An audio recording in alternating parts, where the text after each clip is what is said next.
வேதானும் வேதமும் தானாய் நின்று தன்னோட புகழை நாவால் சாற்றுவேன் தரணி மீதில்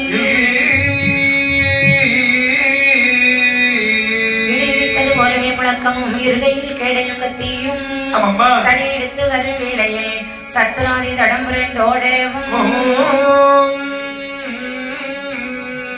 வடிவு கொண்டு பல நிறமாகவே மாய நோய் புனிதேற்கோம் அல்லவா துடி துடித்து வருகின்ற வீரனை தெய்வமே ராஜனே சிவ சுடலை மான சுவாமியே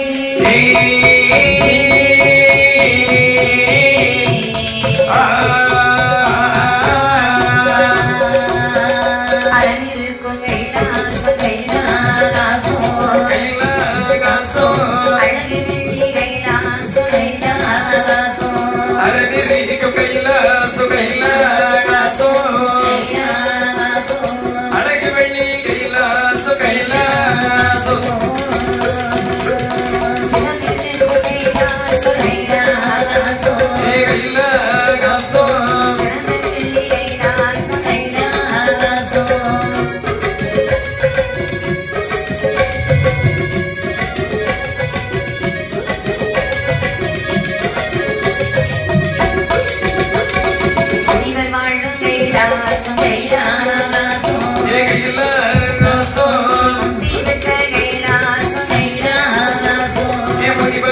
கைலாசோ கைலாசோ கைலாசோ அந்த கைலாச வாழ்புறத்தில் வாழ்புறத்தில் கொலுவியிருந்தார் அந்த கைலாச வாழ்புறத்தில் அழகுமையும் கொலுவியிருந்தார் தானே உருவாகி ரங்கவள்ளி கைலாசமாமலையிலே ஆதி நல்ல பகவானும் பார்வதியும் சிறப்புடனே கைலாசமலையில் ஒளிவிருக்கின்றார்களா அப்படியே குருவாகி வீட்டிற்கு குடியை நிறுத்து சரி அதாவது தூணிப்பொன்னை உருக்கி வார்த்து சொரிமத்தாரை விலகை வாரி ஆணிப்பொன்னும் கட்டிலே அருந்தும் உமையும் கொள்விருந்தார்களா அப்படியே இருக்கக்கூடிய நேரத்தில் என்று பார்த்தால் அதாவது பிரம்மனால் படைக்கப்பட்ட உயிர்களுக்கெல்லாம் பட்டினி இல்லாமல் வடிகளந்து வருவதுதான் இந்த பகவானுடைய வேலையா சரி அதாவது இந்த பகவானானவர் எப்படி வடிகளந்து வருகிறார் என்று பார்த்தால் நாளை நல்லத்தினை எடுத்து நாளை நல்லதினை எடுத்து நாளை நல்லதினை எடுத்ததினை எடுத்து நாளை நல்லதினை எடுத்து பகவான் ஆடி எல்லாம் படியிழந்தார் படியிழந்தார் பகவான் ஆடி எல்லாம் படியிழந்தார் படியிழந்தார்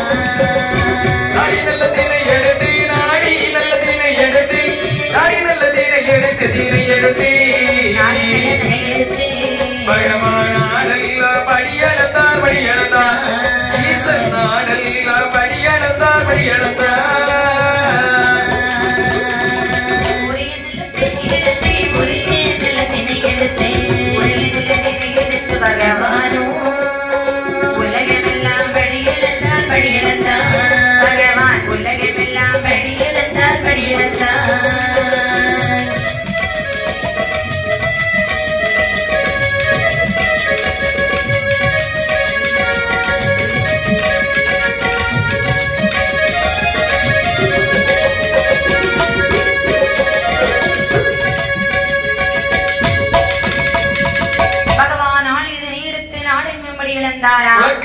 உலகமெல்லாம் படியிழந்தார் ஆளாக்குதனை எடுத்து அகிலமெல்லாம் படியிழந்தார் அலைக்கால் திரையெடுத்து மண்டலங்கள் 7 படியிழந்து விட்டு வருகிறார் பகவான் யாருக்கெல்லாம் படியிழந்து வருகிறார் தெரியுமா கல்லுக்குள் இருக்கக்கூடிய தேரை முதல் தாய் கருக்குள் இருக்கக்கூடிய சிசு வரைக்கும் பட்டினி இல்லாமல் படியிழந்து விட்டு வருகிறார் படித்த ஜீவங்களுக்கு பட்டினி இல்லாமல் படியிழந்து வரக்கூடிய நாளிலே ஒரு நாள் நினைக்கின்றால் அம்மைமை பார்வதாதேவியானவர்கள் என்னென்னும் இந்த பகவான் படியிழக்க போறீங்க படியிழக்க போறேன்னு சொல்லிட்டு போறாங்க காலையில போறாங்க சாயங்காலம் வர்றாங்க இவர் உண்மையாகவே படியிழக்கத்தான் போறாரா இல்லை என்று சொன்னால் படைத்த ஜீவன்கள் அனைத்தையும் பட்டினி இல்லாமல் போட்டுவிட்டு தான் வருகின்றார் இதை நாமல் எப்படியாவது சோதனை செய்ய வேண்டுமே என்று சொல்லி தேவலோக ஆசாரியாகிய விஸ்வகர்மன் என்ற ஆசாரியானவரை அருகே அழைத்துச் செல்கிறார் ஆசாரியாரே எனக்கு ஒரு உதவி செய்ய வேண்டுமே அதாவது காஞ்சூரம் வெட்டி வெட்டி எட்டை தமிழ் உண்டு பண்ணி திருக்காணி ஓட்டிட்டு என்னிடம் கொண்டு தர வேண்டும் ஆகட்டும் என்று சொல்லி தாயுடைய வார்த்தையை தட்டாமல் காஞ்சூரம் வரவெட்டி எட்டை தமிழ் உண்டு பண்ணி திருக்காணி பூட்டு போட்டு விட்டு முகப்பையுள்ள பார்வதியுடைய கையிலே கொண்டு கொடுத்தார்.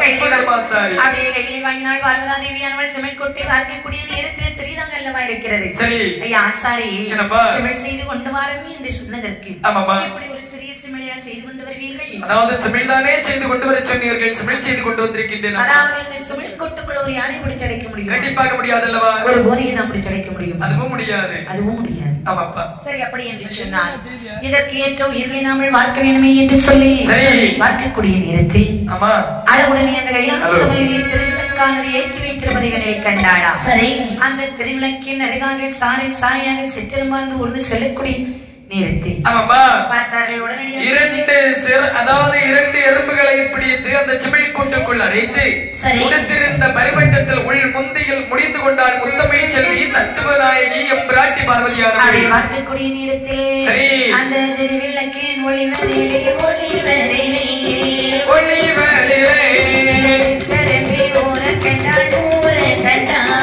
திருவிளக்கில் ஒளிவதிலே ஒளிவதிலே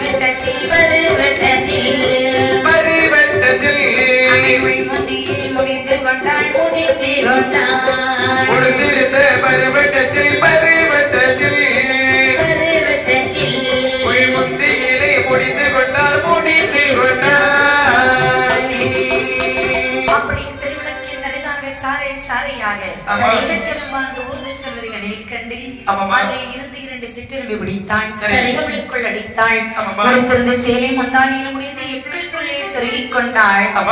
இந்த பார்வதா தேவியானவர்கள் பகவான் அதாவது பகவான் மடியிழந்து விட்டு வரக்கூடிய அளவில் அந்த திசையை நோக்கி பாதத்தை ஈட்டிய வண்ணமாக தலைவிரி கோலமாகவே அமர்ந்து கொண்டார்களாம். பகவான் எல்லைய தினத்தில் மடியிழந்து விட்டு வரக்கூடிய போல் என்று மடியிழந்து விட்டு வரக்கூடிய நேரத்தில் அம்மையுமை பார்வதியார் எப்படி அமர்ந்து கொண்டிருக்கிறார்கள் என்று சொன்னால் எப்படி அமர்ந்திருக்கிறாள் என்று பார்த்தாள். அரணாரை கண்ட போதே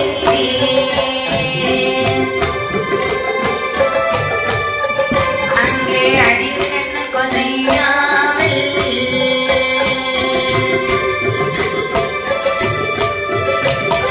பகவானை கண்ட போதே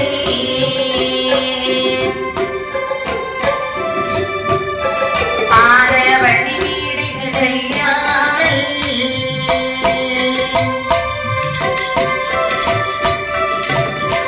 மௌனே மகை அமர்த்தி கொண்டாள், மௌனே மகை அமர்த்தி கொண்டாள் என்ற மங்கை நல்லவார் வேதியா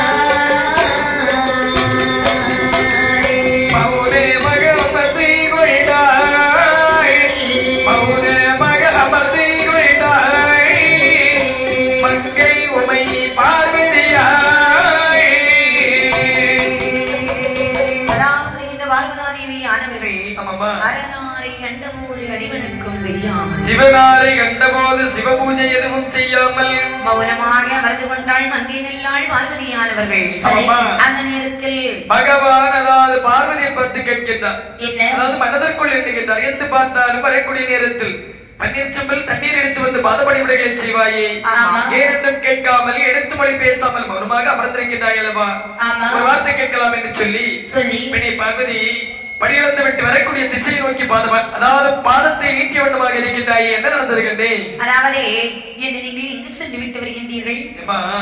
பிரம்மதேவனால் படைக்கப்பட்ட அனைத்து உயிர்களுக்கும் பட்டினி இல்லாமல் படியிழந்து விட்டு வருகின்றேன். எல்லா உயிர்களுக்கும் பட்டினி இல்லாமல் படியிழந்து விட்டு தான் வருகின்றீரா? பார்வதி உங்களுடைய படியிழப்பில் நான் யாருக்கெல்லாம் படியிழந்து விட்டு வருகின்றேன் என்று சொன்னால் யாருக்கெல்லாம் கல்லுக்குள் இருக்கக்கூடிய தேரை முதல் தாயின் கருக்குழியில் இருக்கக்கூடிய சிசு வரைக்கும் நான் பட்டியலில் இல்லாமல் படியிழந்து விட்டு வருகிறேன். ஒருபோதும் நான் ஏற்றுக்கொள்ள முடியாத சுவாமி. என்ன சொல்கிறார்? அதாவது உங்களுடைய படியிழப்பில் எனக்கு சந்தேகமாக உள்ளது. நர்மை செல்வமே, பரமனின் படிகளப்பில் ஒருபோதும் பிழை இருக்காது கண்ணே. கண்டிப்பாக இருக்கிறது. என்னிடத்தில் 2 ஜீவன்கள் பட்டினியாக உள்ளது பகவானே. உன்னிடத்தில் 2 ஜீவன்கள் பட்டினியாக இருக்குது என்று சொல்லுகிறாய் அல்லவா? உன்னிடத்தில் 2 ஜீவன்கள் பட்டினியாக இருப்பது உண்மை என்று சொன்னால் பரமன் என்று உள்ள வட்டமும் எனக்கு வேண்டாம். பார்வதி உன்னுடைய வலது பாகத்தில் இருக்க இடமும் வேண்டாம். அதாவது அந்த 2 ஜீவன்களும் பட்டினி இல்லாமல் இருக்குமே ஆனால் முதல் பார்வதி என்று சொல்லக்கூடிய வட்டமனுக்கு தேவையில்லை. உங்கள் பக்கத்தில் நான் வர போவதும் இல்லை. பார்க்கலாமா? பார்க்கலாம். அப்படி என்று சொன்னால் அந்த ஜீவனை இந்த இடத்தில் வைத்து காட்டி பார்க்கலாம். வைத்து காட்டி கணவன் மனைவி தகராறாகி அப்படி என்று சொன்னால் தேவ சபையை கூட்டுங்கள், தேவ சபையில் வைத்து நிரூபித்து காண்பிக்கின்றேன். உடனடியாக தெய்வரோட சபையானது கூடட்டும். தேவ சபையானது கூடுகிறதா? அந்த சபையிலே பகவான் பார்வதி வரக்கூடிய நேரத்தில் சிங்கவாழை இலையறுத்தாள், சிங்கவாழை இலையறுத்தாள், சிங்கவாழை இலையறுத்தாள், இலையறுத்தாள், அம்மை இலையறுத்தாள், சீராக தான் மீறித்தாள், தான் மீறித்தாள், சிங்கவாழை இலையறுத்தாள், சிங்கவாழை இலையறுத்தாள், சிங்கவாழை இலையறுத்தாள், இலையறுத்தாள், வாழை சீராக தான் மீறித்தாள், தான் சிவன்கோட்டை தான் திறந்தேன், சிற்றரும்பை ஓரவிட்டாள், சிற்றரும்பு மாய்த நிலை நிறையரசி அவ்வி கொண்டே சுற்றி சுற்றி வந்திடுமா, சுற்றி சுற்றி வந்திடுமா, சுற்றி சுற்றி வந்திடுமா, வந்திடுமா, வந்திடுமா, சோழ சோழ வந்திடுமா, வந்திடுமா,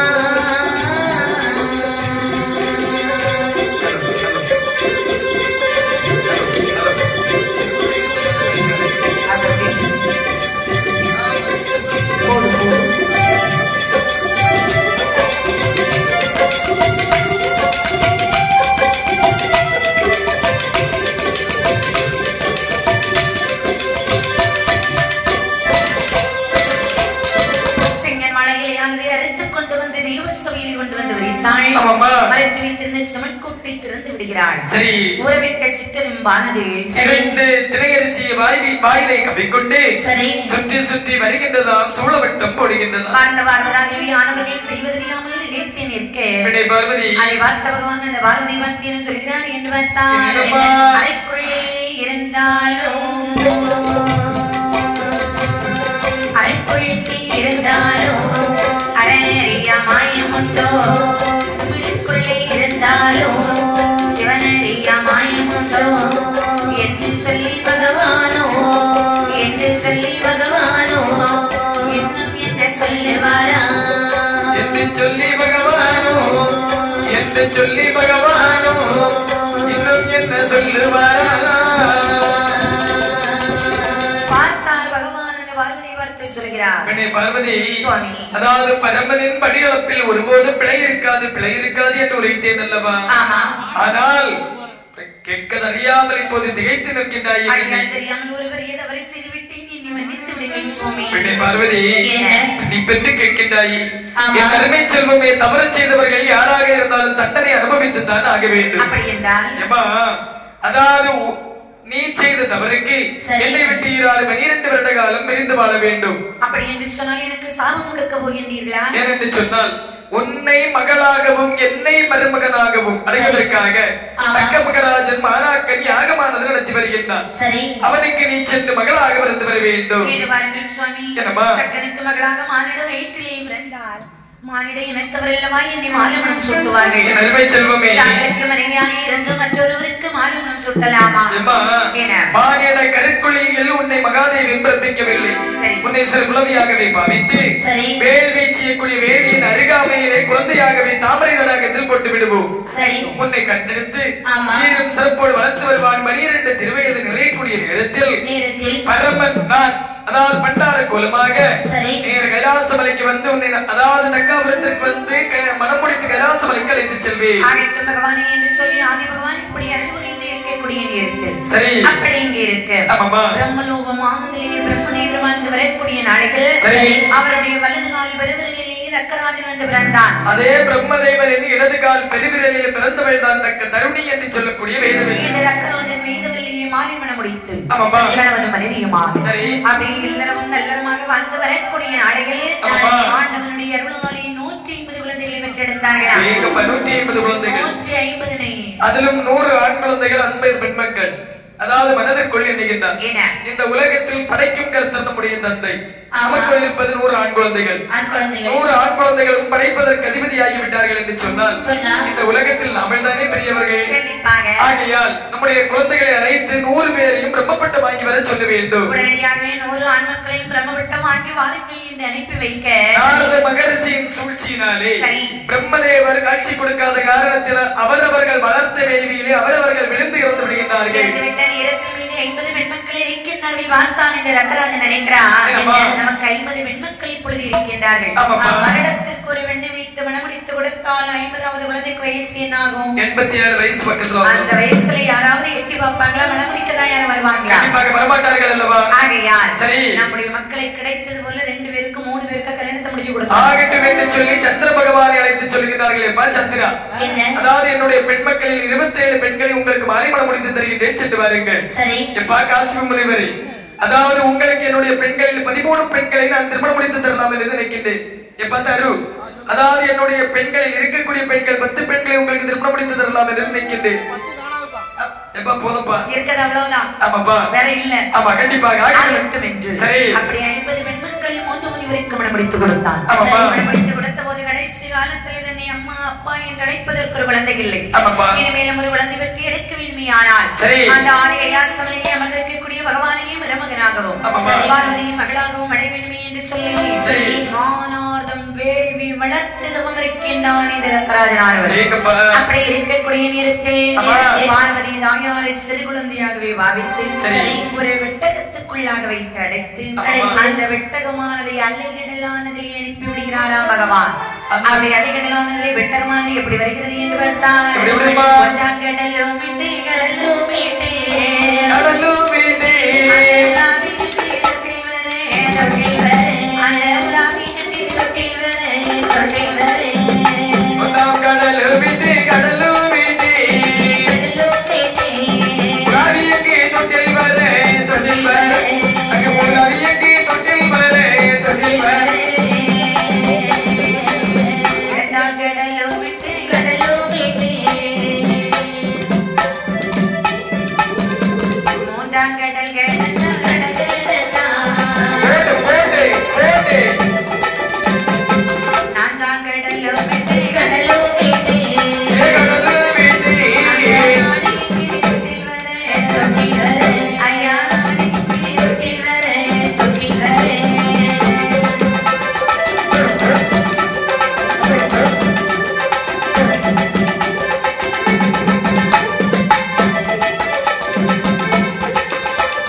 இரண்டாம் கடல் கிடந்து 3ஆம் கடல் வெளியாக சரி 3ஆம் கடல் தான் கிடந்து 4ஆம் கடல் விடந்து வருகிறதா 5ஆம் கடல் கிடந்து 6ஆம் கடல் கிடந்து அந்த 7 கடலுக்கு அப்பால் இருக்கும் தக்காபுரம் ஆனதே அந்த வேள்வி வளர்த்து தவம் இருக்கிறான் பார்த்தீர்களா? அந்த வேள்வியின் அருகாமையிலே தக்க பெட்டகமானது அப்படியே ஒதுங்கி இருக்கின்றதா? அப்படி இருக்கக்கூடிய நேரத்தில் சரி பெட்டகத்துக்குள்ளாக இருந்து வச்சிலன் குழந்தை எழுது கொண்டிருக்கிறதா?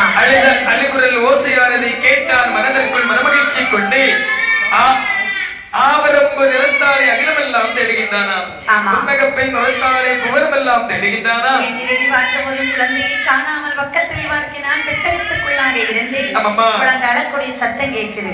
பெட்டகத்தை திறந்து பார்த்தான். அழகான ஒரு பெண் குழந்தை. குழந்தை இல்லாத நமக்கு ஆண்டவனாக கொடுத்த குழந்தை அல்லவா? அப்படி என்று சொல்லி அந்த குழந்தையானதை கையில் எடுத்து அப்படி அரண்மனைக்கு கொண்டு வந்து வேதவல்லியின் கையில் கொண்டு வந்து கொடுத்தான். வேதவல்லி அதாவது என்னுடைய கையில என்ன இருக்கிறது பார்த்தாயா? என்னது? வேள்வி செய்து குழந்தை இருக்கிறது கண்ணே. வேள்வியை செய்து கொண்டிருக்கக்கூடிய நேரத்தில் வேள்வியின் அருகாமையிலே கரை கண்ட சிவபெருமானாலே கண்ட எடுத்து நமக்கு தந்த குழந்தை அப்படி என்று சொன்னார். இன்று முதல் இந்த குழந்தை நம்மளுக்கு நம்மளாகவே வளர்த்து வர வேண்டும். ஆகட்டும் என்று உரைத்த போது தட்சனுக்கு இடைத்த மகள் தாட்சாயினி என்ற பெயரை சொல்லி இந்த பாரிக்கு அனுமதியாக இருக்கக்கூடிய காரணத்தினால் பார்வதி என்று சொல்லி பெயர் நாமம் கொடுத்து நாடரமேனியும் பொழுது வண்ணமாக வளர்த்து வரக்கூடிய நாளிலே 5 வயதான போது எல்லாம் குழந்தைகளை போலவே பார்வதியும் குருகுலத்திற்கு அனுப்பி வைத்தார்கள். குருகுலத்திலே சென்று கல்விகளை படித்து வரக்கூடிய நாளைகள் 12 திருவயது அடைந்திருக்கின்றாள். இந்த பார்வதிக்கு சுயவரம் ஏற்பாடு பண்ணுகிறான். நம்ம ஏன்னா 50 பெண் மக்கள் இருந்த பிற்பாடு ஒரு குழந்தைகளுக்கு திருமணம் பெரிதாக இருக்கவில்லை அல்லவா? ஆகியால் நம்ம பார்வதிக்கு சுயவரம் எடுக்க வேண்டும் என்று சொல்லி 55 தேசத்து ராஜாக்கள் அனைவரையும் வரவழைத்து சுயவர ஏற்பாடு செய்கின்றானா? அப்படி சுயவர ஏற்பாடு பண்ணக்கூடிய நேரத்தில் கைலாசமலையிலே அறிந்த பகவான் நினைக்கின்றார், நாம சென்று எப்படியாவது பார்வதியை மனமுடித்து வைத்து வர வேண்டும் அல்லவா? அப்படி என்று சொல்லி ஒரு வண்டார கோலத்தோடு வடிவத்தை எடுத்து வந்து அந்த வண்டார ஓட்டத்தில் வந்து பகவான் அமர்ந்திருக்க, அதாவது அக்கமகராஜ மந்திரியை பார்த்து சொல்லுகின்றார், மந்திரியாரே மகளுக்கு திருமணம் மகளானவள் அலங்காரம் அரைத்து முடிந்து விட்டதா? முடிந்து விட்டது என்று சொல்லி தன்னுடைய மகளை அருகில் அழைத்து சொல்லுகின்றார். அம்மா, அதாவது இன்று உனக்கு சுயவரம். அதாவது அப்பா ஒரு மாலை உன்னுடைய கையிலே தருகின்றேன். இந்த மலர் மாலை யாருடைய கழுத்திலே நீ வீசி எறிகின்றாயோ அவன் தான் என்று முதல் உனக்கு மணவாளன். ஆகட்டும் என்று சொல்லி மலர் மாலையை கையில் வாங்கினாள் பார்வதியானவர்களே. ஆதி பகவானை மனதிலே நினைத்து மலர் மாலையை அந்த சுட்டி வீசி எறிய ஓட்டத்தை அமர்ந்திருந்தாரே ஆதிகரை கண்ட சிவபெருமான் அவர் கழுத்தில் சென்று விழுந்ததாம். ஒரு முறை 2 முறை அல்ல, 3 முறை வீசி எறிந்த மாலையும் தலைமை பண்டாரமாக இருந்தார் அல்லவா கரை கண்ட சிவபெருமான். அவருடைய கழுத்திலே விழுந்து விட்டதா? விழுந்து விட்ட நேரத்தில் வேறு வழி இல்லாமல் தக்கமகராஜனுடைய தலைக்கிறம் தீர வேண்டும் என்று சொன்னால் இந்த கிழவன் தான் அவனுக்கு மருமகனாக வர வேண்டும் என்று சொல்லி அங்கிருக்கக்கூடிய ராஜாக்கள் அனைவரும் சென்று விட்டார்களா? உடனடியாக தக்கமகராஜன் உடனடியாக தன்னுடைய மருமகனாகிய ஆதிகரிக்கிற சிவபெருமான் அழைத்து வெந்நீர், அதாவது பன்னீர் கலந்த வெந்நீரிலே குளிப்பாட்டி பார்வதிக்கு திருமணம் முடித்து வைத்தார்களா? அப்படி மனம் முடித்து வைத்த போது தக்கனுக்கு மனமில்லாமல் வாழ்த்தார் பகவான். பார்வதி அழைத்துக் கொண்டு கைலாசமலைக்கு வந்து விடுகிறாரா? வந்து சிவனாரும் அவர் மகளது திருமணம் தான் முடித்தார். வந்து சிவனாரும் துணை பார்வதியை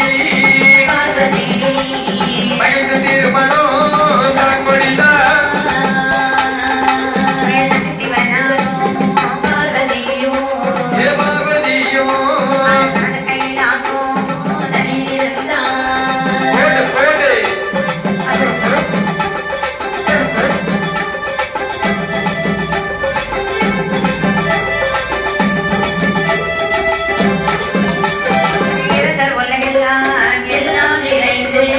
எல்லாம் நிறைந்து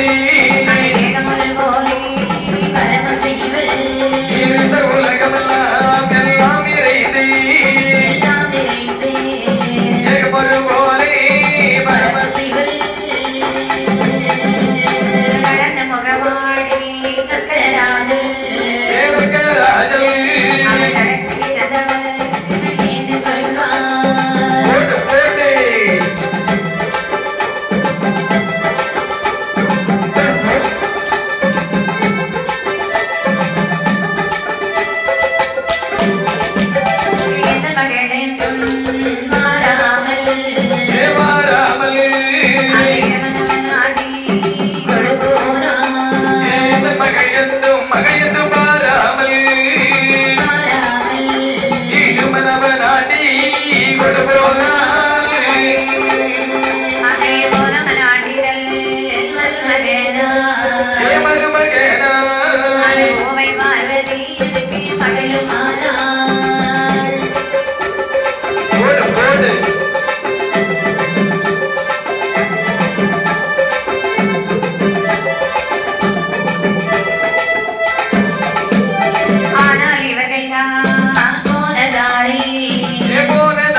சிவபெருமான் லாட்சாயினி வேருடன் விளர்ந்த பார்வதாதேவியை மணமுடித்து கைலாசமலையில் வந்த பகவானும் பார்வதியும் மலர்கின்றார்களாம். அதாவது தக்கராஜனுக்கு மனமில்லாமல் மணமுடித்து கைலாசமலையில் அம்மையை பார்வதி அழைத்துக் கொண்டு இனிதாகவே இருக்கக்கூடிய நேரத்தில் பார்த்த தக்க மகராஜன் நினைக்கின்றார்.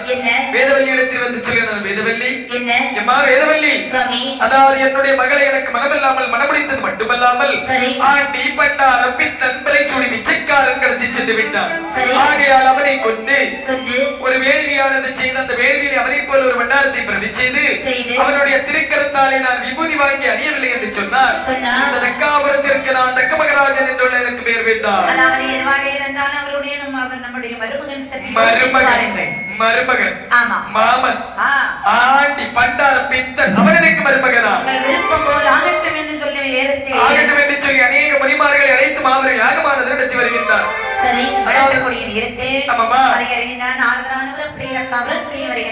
நாராயணம் நாராயணம் நாராயணம் நாராயணம் தக்க மகராஜனே, எங்கெல்லாம் சென்று விட்டு இங்கு வருகின்றீர்கள்? நலமாக இருக்கின்றீர்களா? ஒரு நாள் வரமாட்டாயே நாரதா, திடீரென்று வந்து நலம் விசாரிக்கின்றாயே, என்ன காரணம்? தக்க மகராஜனே, நலமாக இருக்கின்றீர்களா? நலத்திற்கு ஒரு குறையும் இல்லை. ஆமா, நீ உன்னுடைய நாடு, உன்னுடைய நாட்டு மக்கள், உன்னுடைய மனைவி அனைவர்களும் நலமாக இருக்கின்றார்களா? எல்லாரும் நலம்தான். தக்க மகராஜனே, தங்களிடத்தில் ஒன்று கேட்கலாமா? அதாவது இதோ மாபெரும் யாகமானது ஒன்று நடத்தி வருகின்றாய் அல்லவா? என்ன காரணம், எதற்காக? அதாவது அந்த கைலாசமலையிலே அமர்ந்திருக்க நானே ஆண்டி இரப்பன் பித்தன் பெய் ஆண்டி பிறைசூடி மிச்சைக்காரன் என்னுடைய மகளை மணமுடித்தது மட்டுமல்லாமல் இடத்தை ஒரு வார்த்தை சொல்லாமல் என்னுடைய மகளை கடத்தி கொண்டு சென்று விட்டான். அவனை இந்த வேள்வியை போட்டு சுட வேண்டும். அவனை ஒரு வட்டாரத்தை உறவி செய்து அவனுடைய கையாலே விபூதி வாங்கி அணி வேண்டுமே என்று சொல்லி மாபெரும் யாகமானதை நடத்துகிறேன். தக்க மகராஜனே, தங்களுடைய சித்தம் அதுவென்று சொன்னால் யாரால் மாற்ற முடியும்? நடப்பது நன்றாகவே நடக்கட்டும். நாராயணம் நான் சென்று வருகிறேன் அப்படி என்று சொல்லி வெளியிலே வந்த நாரத மாமணி மனதிற்குள் அதாவது நினைக்கின்றார், தக்க மகராஜா, அதாவது இறப்பு பிறப்பில்லாத ஈசனை நீ அளிப்பதா? அதற்கு முன்பாக ஒன்றுக்கு முன்பாக கோல் முட்டி கொடுத்து உன்னை நான் அழைக்கின்றேன் என்ற செய்தியை சொல்ல வேண்டும் என்று சொல்லி நேர கைலாசமலைக்கே வருகின்றார்கள்.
தங்களுடைய சபையை நாடி நான் அர்ச்சனை கொண்டு வந்திருக்கின்றேன் சுவாமி. திருயோகம் முழுவதும் சுற்றி பார்த்து விட்டு வரக்கூடிய நேரத்தில் தக்காபுரத்திற்கு சென்றிருந்தேன். இருவேரும் நலமாக இருக்கின்றார்கள். ஆனால் ஒன்றை தக்க மகராஜன் மதம் பிடித்திருக்கின்றான். ஏனென்று சொன்னால் விமரிசையாக ஒரு யாகமானது நடத்தி வந்தான். எதற்காக என்று கேட்டேன். அவருடைய மகளை அதாவது பார்வதி அவருக்கு மனமில்லாமல் மனமுடித்தது மட்டுமல்லாமல் தாங்கள் கடத்தி வந்து விட்டீர்களா கைலாசமலைக்கு? ஆகையால் உங்களை போல ஒரு வட்டாரத்தை பிரதி செய்து இந்த வேலிக்குழிக்குள்ளே போட்டு சுட்டி அவருடைய திருக்கரத்தாலே விபூதி வாங்கி அணிய வேண்டும் என்று சொல்லி மாபெரும் யாகமானது நடத்தி வருகிறான் சுவாமி. அவர் என்னுடைய மாமா, நான் அவருடைய மருமகன். சரி, வாங்கி இருந்தாலும் நான் பார்த்துக் கொள்கிறேன். பார்வதிக்கு தெரிவதற்கு முன்னதாக சென்று விடு. ஆகட்டும் என்று உரைத்த போது பார்வதாதேவி ஆனவர்கள் அதிகரித்தாள். உடனடியாகவே ஆதிகரைக்கு பகவானை வாழ்த்து சொல்கிறார். அதாவது இது பாருங்கள் சுவாமி, அடியாளுக்கு வேண்டுகோள். என்ன வேண்டுகோள் பார்வதி? நான் எப்படியாவது தக்காபுரம் போக வேண்டும் என் தாயத்திரை சென்று பார்த்து வர வேண்டும். பார்வதி, என்ன வார்த்தை சொல்லுகிறாய்? உன்னுடைய வாயில இருந்த வார்த்தை வரலாமா? தக்காபுரம் என்று சொல்லக்கூடிய வார்த்தையை தோல்விட்டு ஏன் என்று சொன்னால், அதாவது உன்னுடைய தகப்பன் தக்கமகராஜன் என்னை அழைக்காமல் அதுவும் என்னை அழைப்பதற்காக யாகமாக நடத்தி வருகின்றார். அந்தவனுடைய கோட்டைக்கு மனைவி செல்வதா? வெட்கம். இது பாருங்கள் சுவாமி, தாங்கள் அவருக்கு விரும்புவது இல்லை என்பதையும் தாங்களுக்கு சேர வேண்டிய பகுதி பங்கை மாண்புதான் நான் சொல்கிறேன். அப்படி என்று சொன்னால் கண்டிப்பாக போய்தான் ஆக வேண்டும் என்று சொல்கின்றாயா? பார்வதி, நீ இங்கிருந்து தக்காபுரத்திற்கு சென்றாய் என்று சொன்னால் உன்னுடைய தாயும் தந்தையும் இறப்பது நிச்சயம். பார்வதி, இருந்தாலும் பரவாயில்லை, இருந்தாலும் பரவாயில்லை, நான் தக்காபுரம் போய் ஆக வேண்டும். கண்டிப்பாக சென்று தான் ஆக வேண்டும். அப்படி என்று சொன்னால் போய் என்று சொல்லலாமா? போய் வாய்க்கு ஒரு வார்த்தை சொல்லக்கூடாதா? செல்வமே, கிழக்கே உதிக்கக்கூடிய சூரியன் தாராக மாறி மேற்கே உதித்து வந்தால் வீசனுடைய வாயிலிருந்து மட்டும் இந்த வார்த்தை வராது. அப்படி என்று சொன்னால் கால்நடையாக போக முடியாது, எனக்கு ஒரு வாகனம் தாருங்கள். பார்வதி, உனக்கு தேவைப்படக்கூடிய ரிதமான வடகிலாசபுரத்தில் இருக்கிறது, எடுத்து செல். தக்கரதத்திலே தாயான வெளிசனம் இருந்தாள். புறப்பட்ட தக்காபுரத்தில் விறுவிறுவென்று வந்து கொண்டிருக்கிறதா? அப்படியே தக்காபுரமானதிலே வரக்கூடிய நேரத்தில் முகமாக அமர்ந்து தக்கராஜன் மாபெரும் வேள்வி அந்த விளக்கின்றார். உடனே அமைமை பார்வதாதேவியானவர்களே விளக்கே வந்தாள்.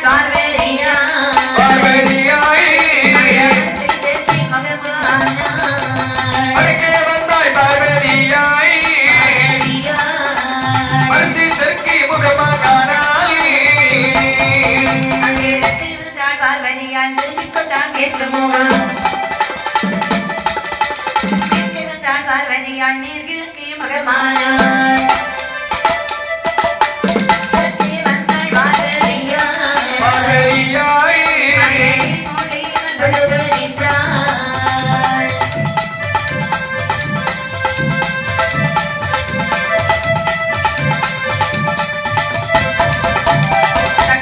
ஓடோடி வந்து வடக்கே வந்து அப்பா என்று அடி தொழுதாள்.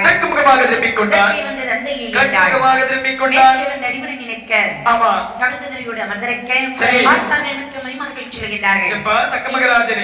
ஒரு பெண்ணானவள், அதாவது உன்னுடைய மகனானவள் வந்து அப்பா அப்பா என்று சொல்லி அடிதொழக்கூடிய நேரத்தில் எதற்காக தாங்கள் மௌனம் சாதித்துக் கொண்டிருக்கின்றீர்கள்? முனிவர்களே, என்ன அதாவது உங்களுடைய வேலை என்ன? அதாவது யாகம் நடப்பதுதான் எங்களுடைய வேலை. அதை மட்டும் பார்த்து கொண்டிருந்தால் போதும், வேறு எந்த விஷயத்திலும் நீங்கள் தலையிடக்கூடாது. அப்படி என்று பேசும் போது பார்வதாதேவியானவர்கள் சொல்கிறார்கள், அப்பா என்ன அப்பா அப்பா அப்பா என்று அழைக்காத அறிவு கெட்டவளே. இது வரீங்களா அப்பா? மாமன் வீட்டு விழா நடக்கும் போது மகளும் மருமகனும் இல்லாமல் இருப்பது அழகா அப்பா? மாமன் மருமகன் ஆண்டி பண்டாரம் பின்னன் கரைசோடி பிச்சைக்காரன் மாட்டிலே ஏறி ஓட்டுல இருந்து தின்னக்கூடிய பிச்சைக்காரன் எனக்கு மருமகன். அவளோடு சென்றவள் எனக்கு மகளா? தக்காவுடன் வருவதற்குள்ள தகுதி இழந்து விட்டாய், சென்று விடு. அப்பா ஆண்டியாக இருந்தாலும் ஆதிவரன் வரல்லவான அவரை இறப்பன் இருந்து கொண்டு தெரிந்தாலும் ஈஸ்வரனான வரல்லவா. அவனும் மாடேரியாக இருந்தாலும் மகாதேவர வரல்லவா. தக்காபுரத்திற்கு இருவேறு வருவதற்குள்ள தகுதி இழந்து விட்டீர்கள் அல்லவா? இதற்கிடையில் அப்பா மகள் எந்த ஒரு வித்தியாசமும் கிடையாது, சென்று விடு. அதே ராஜா ஆண்டி என்று சொன்னதினால் அழியும் தக்கா பொன்வாழ்வி பொன்வேள்வி சொடலை கைலம் உயர் வேள்வி அழியும் தக்கா சொடலை எத்தே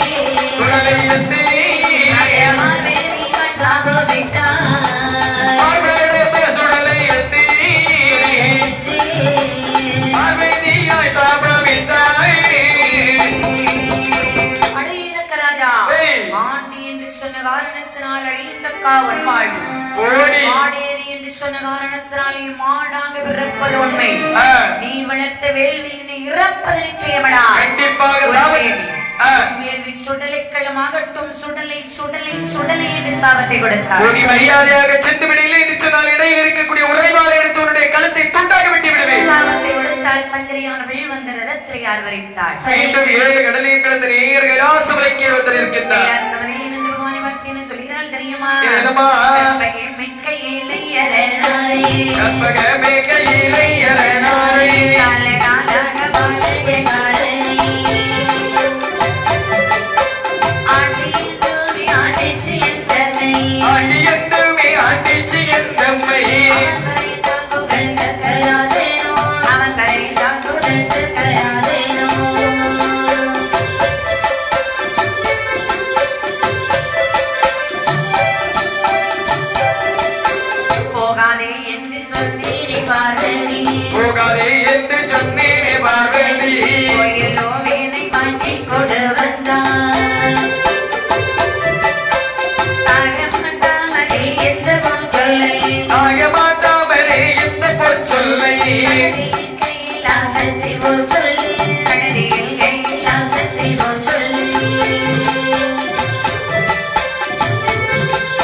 சொல்லந்த வைத்தியகாரி சொல்லந்த வைத்தியகாரியை எனக்காக சித்தாசை கொண்டவே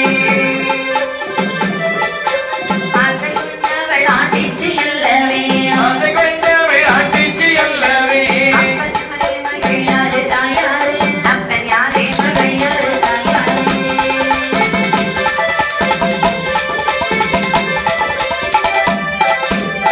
கைலாசமலையில் வந்து ஓடோடி வந்தாள் பகவானை பார்த்து சொல்கிறாள். என்னம்மா சொல்கிறார்கள்? சுவாமி, என்னம்மா? என்னை மன்னித்து விடுங்கள் சுவாமி. மன்னிப்பு என்று கேட்கின்றாயே பெண்ணே, என்னுடைய வார்த்தையை மீறி, அதாவது என்னுடைய வார்த்தையை மீறி நேர தக்காபுரத்திற்கு சென்றிருந்தாய் அல்லவா?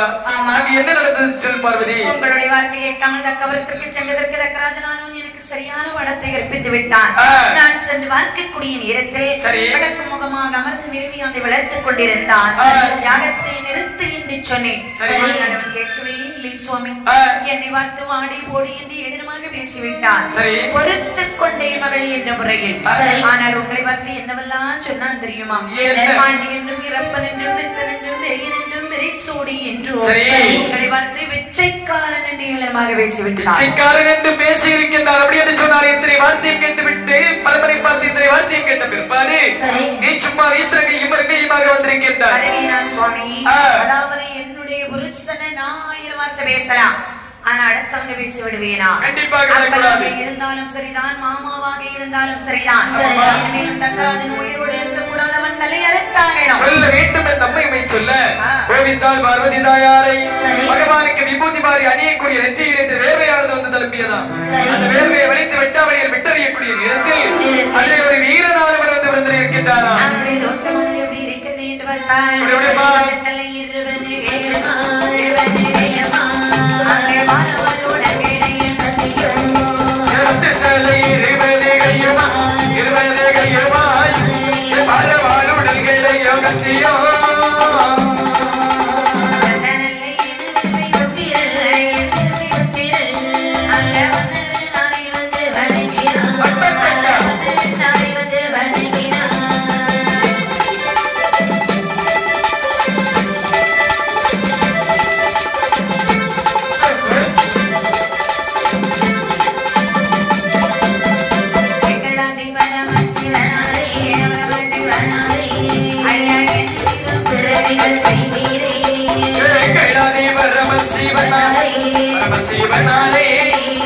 என்னை எப்போ பிறவிகள் செய்ய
நேரத்தில் கடும் கோபத்தோடு வந்து சொல்கிறார். கேட்கிறான் தந்தையே என்னை அதி விரைவாக விரைவி செய்தீர்கள் அல்லவா எனக்கு எதிராளி யார் அவரை நான் என்ன செய்ய வேண்டும் அதாவது எனக்கு எதிராளியானவன் இந்த ஊரையில் தக்கவரமானதை ஒட்டையிட்டு வந்து வருகிறான் தக்கராஜன் சரி வேறு யாரும் இல்லப்பா அந்த தக்கராஜா என்னுடைய சொந்த மாமா அப்படி என்ன சொன்னார் உடனடியாகவே சென்று தக்கராஜன் தலையெடுத்து வெளியே போட வேண்டும் அதை பார்த்த உடனே அவருடைய மனைவி வேதவள்ளி எழுது கொண்டு ஓடோடி வருவாள் பெண்ணென்று நினைத்தவளை விட்டு வைக்காதே அவள் தலையெடுத்து வெளியே போட வேண்டும் தக்க அவரை ஒட்டில் அமடித்து தரைமட்டமாக்க வேண்டும் ஒரு நம்பட்ட ஓசை முழக்கினார் போது நான் அறிந்து கொள்வேன் போ ஆகட்டும் என்று சொல்லி ஒரே சாட்டமாக 7 கடலையும் ஒரே சாட்டமாக சாடி நேர காவலத்தில் வருகின்றார் அதே வரக்கூடிய நேரத்தில் சாட்டினம் கடல் ஏழும் கடந்துதான் அந்த சாட்டினாமல் இணை வீரை புத்தியல் சாடினான் கடல் ஏழும் கடந்துதான் சர்ற காமல் இணை வீரை புத்தியல்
இந்த கோட்டையிலே தக்கராஜன் என்று ஒருவன் இருக்கின்றார் என்று சொன்னார்கள் அல்லவா யாரடாது யாரடாது என் கோட்டையில் வந்து நின்று கொண்டு என் பெயரை சொல்லி அழைக்கிறவன் நீ யாரடா அப்படி என்று சொன்னால் தக்க மகராஜன் என்று அழைக்கக்கூடியவன் நீதானா உடனடியாக ஓடி சென்று தக்க மகராஜனை வரவழைத்து வா நான் தாண்டா தக்க மகராஜன் உன்னை பார்க்கக்கூடிய நேரத்தில் தக்கராஜன் போட்டு தெரியவில்லை அல்லவா அதாவது தக்கராஜன் போய் தெரிகின்றது நீ இதுக்கு முன்னாடி தக்கராஜனை பார்த்திருக்கிறியா இதுவரையும் தக்கராஜனை பார்த்தது கிடையாது தக்க மகராஜா அதாவது உன்னை பார்க்கக்கூடிய நேரத்தில் உன்னோடு போருக்கு வந்திருக்கின்றேன் என்று சொல்லக்கூடிய நேரத்தில் எனக்கு வெட்கமாக இருக்கின்றது ஏனென்று சொன்னால் உன்னோடு நான் போராட வேண்டுமா என்று சொல்லி எனக்கு சங்கடமாக இருக்கின்றது அதாவது நீ என்னை பார்த்து ஏளனமாக சிரிக்கிறேன் அதாவது நீ எதுக்கு வந்திருக்கிறாய் இப்போ அதாவது உன்னை கொல்ல வேண்டும் உன்னுடைய தலையறுக்க வேண்டும் உன்னுடைய மனைவியுடைய தலையறுக்க வேண்டும் உன்னுடைய கோட்டை கொத்தளங்கள் அனைத்தையும் அடித்து படித்து தவிடுபடி ஆக்கிவிட்டு செல்வதற்காக வந்திருக்கின்றேன் அதாவது நீ என்னோட சண்டைக்கு வந்திருக்கிற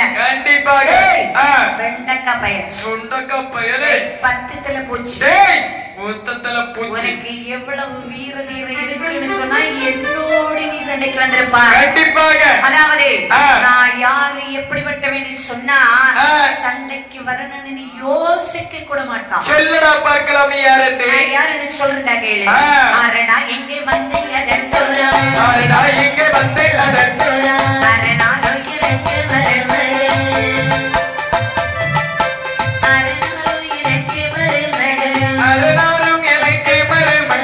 அவர் மனைவி எனக்கு அவள் பிள்ளை அவர் மனைவி எனக்கு அவள் பிள்ளை அவர் மனைவி எனக்கு அவள் பிள்ளை அவர் மனைவி எனக்கு அவள் பிள்ளை பிரம்மதேவன் அவர் எனக்கு தந்தை பிரம்மதேவன் அவர் எனக்கு தந்தை பேருலகம் வளர்ந்தவன் பேரக்கான் ஓடி ஓடி ஓடாடி சிக்கிறோம் ஓடி ஓடி நீ ஓடாடி சிக்கிறோம்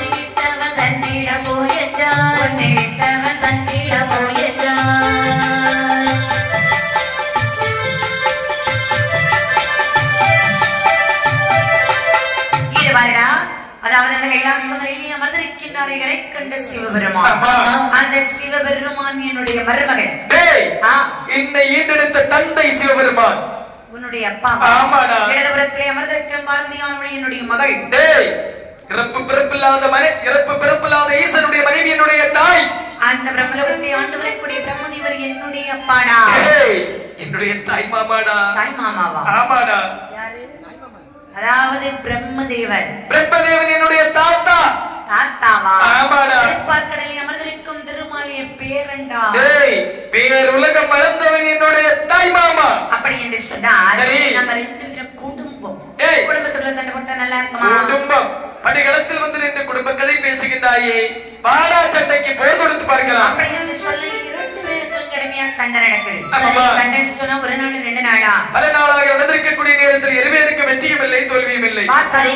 திருநாளவன் நினைக்கின்றான். அதாவது இவனை கொல்ல வேண்டும் என்று சொன்னால் கண்டிப்பாக சக்தி மிகுந்த ஆயுத வேண்டும் என்று சொல்லி அம்மை சக்தியை மனதிற்குள் எண்ணுகின்றானா. அதாவது ஆதிசக்தி தாயாரை நினைத்தால் மட்டுமே சரி சக்தி மிகுந்த ஆயுதமானது கிடைக்கும் என்று சொல்லி அந்த ஆதிசக்தி தாயாரை மனமாற வேண்டிக் கொண்டிருக்கின்றான் இந்த இனிவேறு திருநாள்.